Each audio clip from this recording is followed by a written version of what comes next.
Warga RW 15 Kebun Cengkeh, Kota Ambon telah mendukung pemerintah Kota Ambon dalam mewujudkan Ambon Smart City.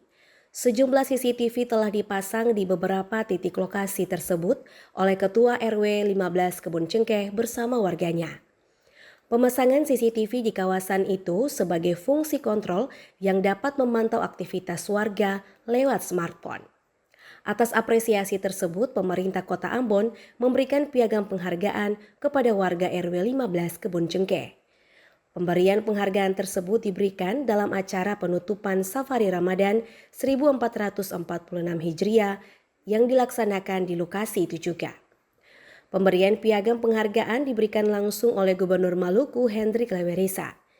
Di hadapan Gubernur Maluku dan Wakil Gubernur Maluku, Wali Kota Ambon Bodewinwati Mena mengatakan turut berbangga kepada warga Kota Ambon yang telah mendukung pemerintah mewujudkan Ambon Smart City.